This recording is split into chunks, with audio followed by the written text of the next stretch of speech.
Hello friends and welcome to PlumeriaPlay. The Sims has dropped a lot of news recently, like too much to not make a video about at this point. We have a quality of life roadmap where they're kind of laying out how they plan to do some bug fixes. We have the laundry list for the upcoming update on Thursday, which if you're watching this on the day that it's coming out is tomorrow. They also gave us the information on the next event and they gave us a trailer for the getaways. I want to say it's like kind of Survivor. I haven't actually watched that one yet, so we're gonna watch that together. But let's kind of just take a look and talk about everything. And I'd also like to know your guys' feelings on some of the stuff that they've announced. So without further ado, let's hop into it. I think our best bet is to just go in order. So let's start with what they posted yesterday, which is the Sims 4 quality of life roadmap. We've never gotten anything quite like this before, but it is essentially them giving us like their timeline and plan for fixing things. We're getting an update on the 18th, which is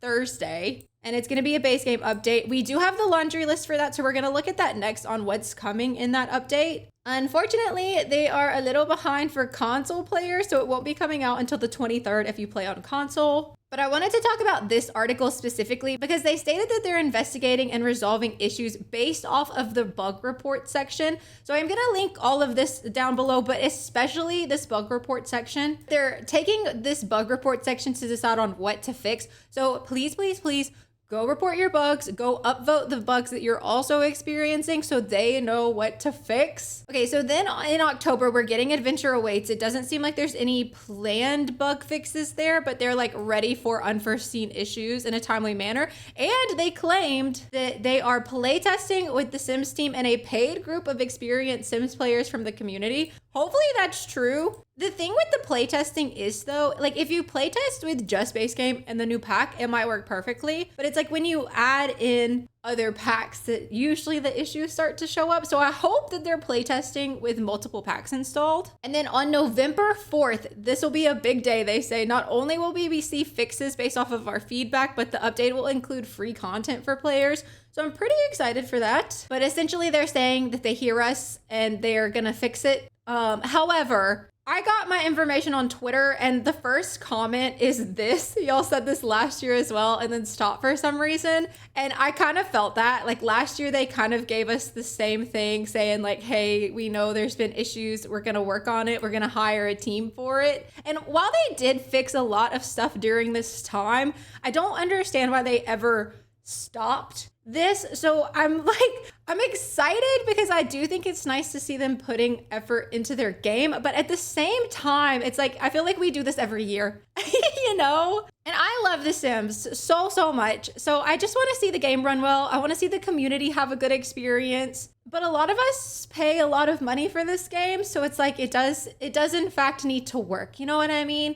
I personally don't experience like a crazy amount of bugs, but I am too scared to even try to play with For Rent right now. So it's like, I do need to see those things be fixed. And I think a lot of the community feels the same way. They did post the laundry list today. So these are the things that they are gonna try to fix in the next patch. It's not necessarily going to, but I find normally the things that get put in this laundry list end up in like the patch notes. So I'm not gonna read this whole thing. I will link it if you wanna read the whole thing. And they are making some fixes of things that I've experienced. Like I'm having issues in my Not So Berry challenge because of this entrepreneurial trait thing. I had issues in the 100 Baby challenge with my sim not being able to write a book. But then there's just like a lot of other things in here that are like swatches, which are nice fixes. But with the state of the game as it currently stands, it's like I need to see a little bit more, you know what I mean? Hello, editing Sarah to hop in and let you know that a couple hours after I filmed this video, they did post this saying the fixes in today's laundry list are independent from the issues they outlined in the quality of life roadmap. This is an update that was always gonna come because it's the pre-update for the Adventure Awaits expansion pack. I just wanted to throw that out there. Apparently the gnomes being brought to life for upgrades and repairs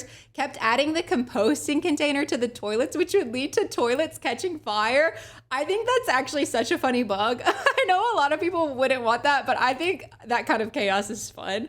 But I do understand why they need to fix it, but I didn't even know this was happening. Yeah, most of these, in my opinion, are like relatively small bug fixes and like glitch fixes. Once again, I'll take it, okay? Like, it's not like I'm complaining about the small fixes. It's just I do need to see some bigger fixes happen. But I think they're kind of like, not saving them, but kind of like trying to learn what's happening and the community's biggest issues to prepare for that big November 4th update. But I mean, November 4th is a month and a half away, you know? Like, that's quite a while to wait for an update. So I hope that it's as big as they say it is. In lighter news, though, we got the Forever Friends event. This is on the Sims 4 website. So if you go there and just scroll down, you'll see it here. I didn't even know this was posted until I saw the Sims community post about it. We are gonna watch the trailer together, but I will say, you guys, this is so cute to me. These items are so adorable in my opinion. This is very much giving where the wild things are.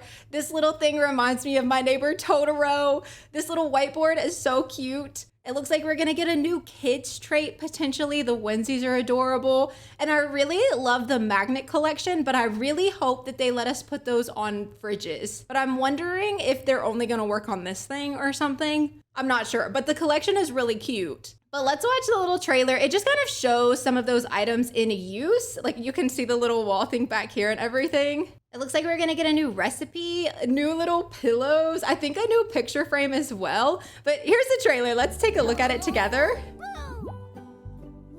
It's so cute. And you get this for just logging in. So same thing, all the items that we're gonna be getting.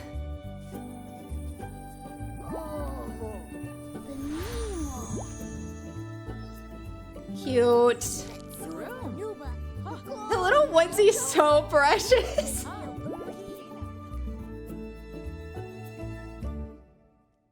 Adorable. But okay, so let me mute this. So the event's gonna start on the 23rd of September and last till November 4th. I don't know what the asterisk is for. They have extended the last several events, so I just assume that's probably what it's for. The last event was centered around the Forgotten Grotto, and it looks like this one is going to be centered around the Sylvan Glade, which is another like hidden or secret lot in The Sims 4. If you're looking for this tree, you can find it in Willow Creek, like where all the starter lots are. But I'm wondering, like, are you going to have to go with a child? Like, I don't know. I'm very curious to see how this event goes. It is nice because you're going to get the big plushie just for logging in. So if you don't want to play the event, you'll just get this for showing up in The Sims between September 23rd and November 4th. And that's actually starting next week. That's when the 23rd is. I didn't realize it was going to be so soon. But what are you thinking about this event? I will say I like the items in this event a lot more than I did the last event. However, I do a lot more like kid and family gameplay, so this one just speaks to me a little bit more. Whereas like I don't do a lot of like outdoorsy nature gameplay, so I don't really use a whole lot of that stuff. I do think it's nice though. I have kind of grown to like the events, but I do think they're still kind of trying to find the middle ground of like fun enough that it's enjoyable to play, but like not so time consuming that the average player can't play it. So hopefully they kind of get that worked out soon. And I do find no matter what they do, they're not going to be able to make everybody happy. Somebody will be complaining. It's just a fact of life and it's okay. You know what I mean? I'll take the free items. Like, I just want the free stuff. That's all that matters to me. And then the last thing they posted, oh no, don't spoil, stop. I haven't seen yet. So 8 contestants, 1 winner. Who will be champion? A Sulsul Island. I'm very curious about this. So I'm thinking this is going to be showing off a little bit more of the getaway system and like the rule system. For starters though, just like on this pause screen, I know it's a little bit fuzzy, but this is a beautiful area of the world. But let's watch this and see what it is. Okay. Ooh.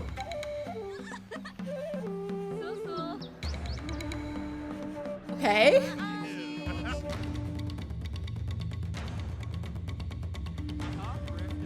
But only one will win.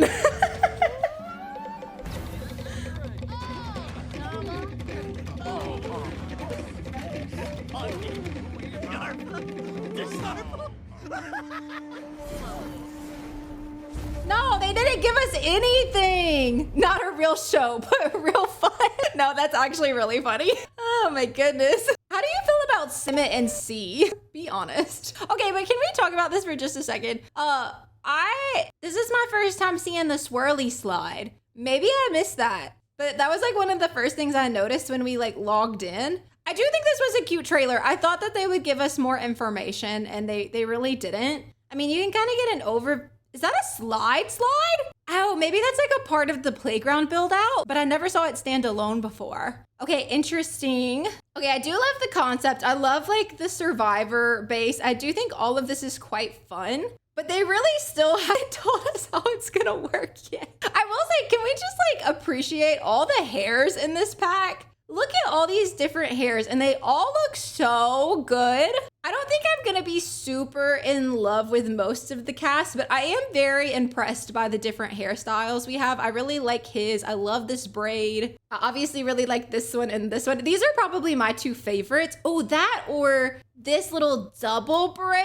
Oh my God, she's so cute. I just wonder like how well you'll actually be able to set this up in the game. That is my only like concern. How well do you think it's gonna work more like a survivor? You know, I still have questions. I still wish they'd show us a little bit more, but with the pack coming out on the 2nd of October, I think starting next week, we'll start to see Simmers post about it, if I had to guess. Either that or like after the update, I bet the Simmers can start posting about it on Sunday, the 21st. I think we'll start to see like Simmer content then for the people that are like high up in the EA creator network. So definitely be looking for that. Probably either Sunday or Monday, if I had to guess. Now that's just a guess. I obviously don't know the dates, but that's usually how it goes. They can start posting about a week and a half before the release date. But let me know how you're feeling about all this news. Are you excited that they seem to be putting a little bit more love into bug fixes? Are you excited for the new event? And are you excited to maybe be able to make a survivor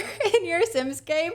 Honestly, I think all of it is good. I think all of this is good news. It might not go perfectly as planned, but it's nice to see the effort being put into the game, I guess is what I would say. I feel like I said the same thing last year when they released that statement about hiring a special team for bug fixes. So I just hope it's not the same thing again, where they start a bug fix process and then just stop the bug fix process. Like, the bug fixes need to be an ongoing, always process unless they somehow manage to eradicate all the bugs, which I don't think they will. So that's my thoughts on it, but I'd love to hear yours. I want to give a special shout out to my YouTube channel members. Thank you guys so much for the extra support. It means the world to me. If you also want to become a channel member, you can find the link in the description below. We have some really cute Halloween bear emotes right now. But as always, thank you guys so much for watching. I hope you have the best rest of your day, and I will see you in the next one. Bye.